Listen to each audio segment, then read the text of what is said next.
এই মান্নাই কিন্তু একবার কাজী হায়াতের এক পরিচিত লোককে অহংকার করে বলেছিলেন, তোর বাপ তো আমাকে ছাড়া অচল, আমি যদি তার ছবিতে অভিনয় না করি তাহলে তার ছবি চলবে না।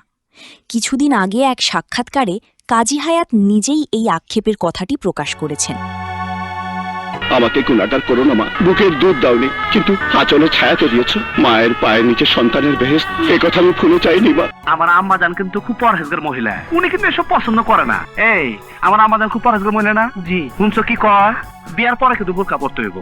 মান্না ও কাজী হায়াতের কিংবদন্তি জুটি যেভাবে হয়েছিল প্রথম সাক্ষাৎ। ঢালিউডের ইতিহাসে চিত্রনায়ক মান্না এবং গুণী পরিচালক কাজী হায়াত এক অবিচ্ছেদ্য নাম। কিন্তু তাদের এই ঐতিহাসিক সম্পর্কের শুরুটা কিভাবে হয়েছিল, চলুন জানা যাক সেই দারুণ গল্পটি।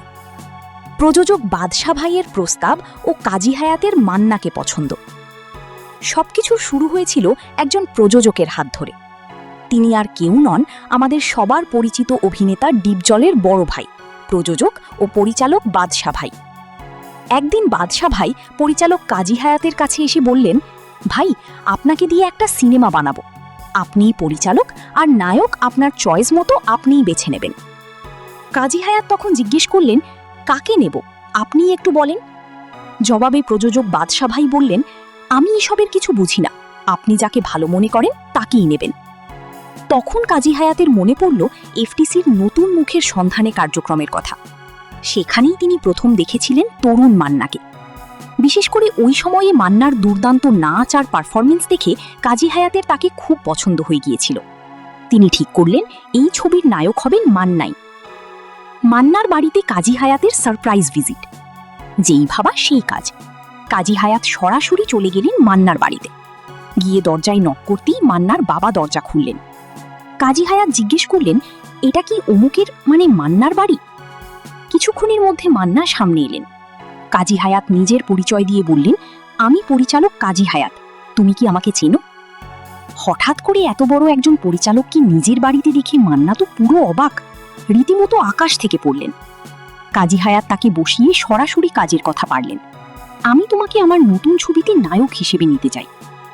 মান্না তখন হাঁ করে তাকিয়ে রইলেন, এই কি শুনছেন তিনি?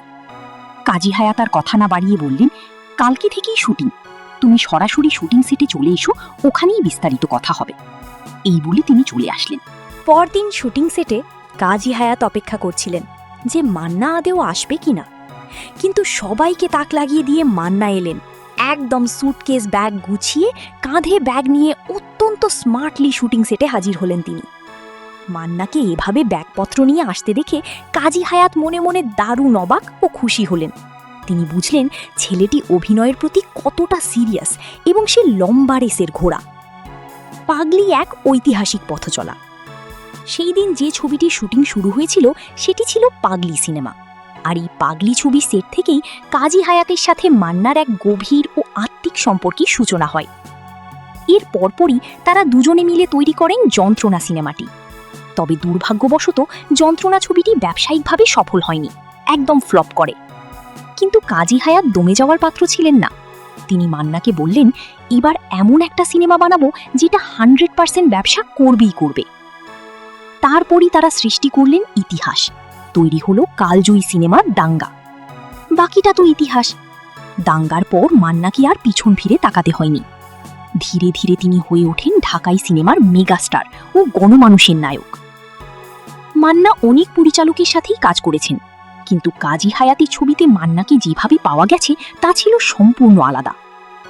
মান্নার ভিতরের আসল অ্যাক্টরকে বের করে আনা, তার সেই চড়া গলা আর ইউনিক ডায়লগ ডেলিভারির স্টাইল, এগুলো একমাত্র কাজী হায়াতই পর্দায় ফুটিয়ে তুলতে পেরেছিলেন। আর এভাবেই ঢালিউড পেয়েছিল তার অন্যতম সেরা এক পরিচালক নায়ক জুটিকে। কাজী হায়াতকে নিয়ে মান্নার সেই গোপন মন্তব্য। আমাদের সিনেমা ইন্ডাস্ট্রির একটা বড় সত্য হলো, চিত্র পরিচালক কাজী হায়াত কিন্তু মান্নাকে একক নায়ক হিসেবে প্রথম পর্দায় ব্রেক দিয়েছিলেন। মান্নার প্রথম মুক্তিপ্রাপ্ত সিনেমা ছিল পাগলি, যেখানে তিনি অভিনয় করেছিলেন, কিন্তু সেই ছবিটি ছিল মূলত নারী কেন্দ্রিক। এরপর মান্নাকে একক নায়ক হিসেবে নিয়ে কাজী হায়াত নির্মাণ করেন যন্ত্রণা চলচ্চিত্রটি। 80-র দশকের সেই সময় অন্য কোনো পরিচালক কিন্তু মান্নাকে একক নায়ক হিসেবে নিয়ে ভরসা করতে পারেননি বা মেইন চরিত্রে কাস্ট করেননি। একমাত্র কাজী হায়াতই মান্নাকে একক নায়ক হিসেবে প্রতিষ্ঠিত করার জন্য তার ছবিতে সুযোগ দিয়েছিলেন। মান্নার অভিনয় এবং ডায়লগ ডেলিভারি ছিল অন্যরকম, আর কাজী হায়াতের নির্মাণ কৌশলও ছিল একদম আলাদা। বলা যায় কাজী হায়াতের ছবির জন্য পারফেক্ট নায়কই ছিলেন মান্না। কাজী হায়াত যেভাবেই ডায়লগ ডেলিভারি চাইতেন, মান্না ঠিক সেইভাবেই তা ফুটিয়ে তুলতেন। তবে ভাগ্য সহায় হয়নি, যন্ত্রণা ছবিটি বক্স অফিসে ফ্লপ হয়। এর কিছুদিন পর কাজী হায়াত মান্নাকে নিয়ে তৈরি করেন ডাঙ্গা সিনেমাটি, যা সুপার ডুপার হিট হয়। অবশ্য ডাঙ্গা মুক্তির আগেই মোস্তফা আনোয়ারের কাশেম মালার প্রেম ছবিতে অভিনয় করে মান্না ব্যাপক জনপ্রিয়তা পেয়ে যান এবং চারিদিকে তার নাম ডাক শুরু হয়ে যায়। তবে প্রথম দিকে একক নায়ক হিসেবে মান্নাকে প্রতিষ্ঠা করার পিছনে যে কাজী হায়াতের অবদান সবচেয়ে বেশি, তা মানতেই হবে। এই মান্নাই কিন্তু একবার কাজী হায়াতের এক পরিচিত লোককে অহংকার করে বলেছিলেন, তোর বাপ তো আমাকে ছাড়া অচল, আমি যদি তার ছবিতে অভিনয় না করি তাহলে তার ছবি চলবে না। কিছুদিন আগে এক সাক্ষাৎকারে কাজী হায়াত নিজেই এই আক্ষেপের কথাটি প্রকাশ করেছেন। বাস্তবেও আমরা দেখেছি, ক্যারিয়ারের একটা বড় সময় মান্নাকে ছাড়া কাজী হায়াতের ছবি খুব একটা চলেনি। ইলিয়াস কাঞ্চনকে নিয়ে কাজী হায়াতের সিপাহী ছবিটি দারুণ ব্যবসা করেছিল এবং সুপারহিট হয়েছিল। কিন্তু এরপর মান্নাকে ছাড়া তিনি যখন লাভ স্টোরি, পল্লব ও রুজি অভিনীত বানালেন, সেটি দর্শক গ্রহণ করেনি। এরপর খলনায়ক কামাল খানকে নায়ক করে জখম এবং ক্রোধ নামে দুটি ছবি নির্মাণ করেছিলেন, সেগুলোও বক্স অফিসে মুখ থুবড়ে পড়ে। পরপর এই ছবিগুলো ফ্লপ হওয়ার পর কাজী হায়াত যখন আবারও মান্নাকে নিয়ে ছবি বানালেন, সেগুলো যথারীতি সুপারহিট হলো। আর এই কারণেই হয়তো মান্না এফডিসিতে অহংকার করে বলতেন যে আমাকে ছাড়া কাজী হায়াত সাহেবের ছবি চলে না। ওই সময় এফডিসির সবাই বলাবলি করত কাজী হায়াত সাহেব পুরোপুরি মান্না নির্ভর পরিচালক, ঠিক যেমনটা আমরা দেখেছি পরিচালক শহীদুল ইসলাম খোকনের ক্ষেত্রে, যিনি হয়ে গিয়েছিলেন রুবেল নির্ভর। এই দুই পরিচালক মূলত এই দুই নায়কের ওপর ভরসা করেই সিনেমা বানাতেন। পরবর্তী সময়ে কাজী হায়াত তার ছেলে মারুফকে নিয়ে ইতিহাস সিনেমাটি বানিয়ে দারুণ সফল হয়েছিলেন, কিন্তু এরপর মারুফকে নিয়ে করা তার বাকি ছবিগুলো আর তেমন ব্যবসা করতে পারেনি।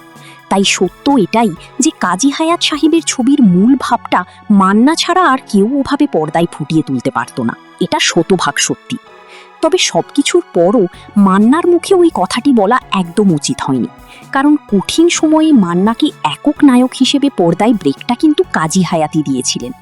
মান্না চলচ্চিত্রে যে শীর্ষ অবস্থানে পৌঁছেছিলেন, তার পিছনে কাজী হায়াতের অবদান কোনোভাবেই অস্বীকার করা যাবে না। মেন্টর বা গুরুর প্রতি এমন মন্তব্য করাটা আসলেই দুঃখজনক।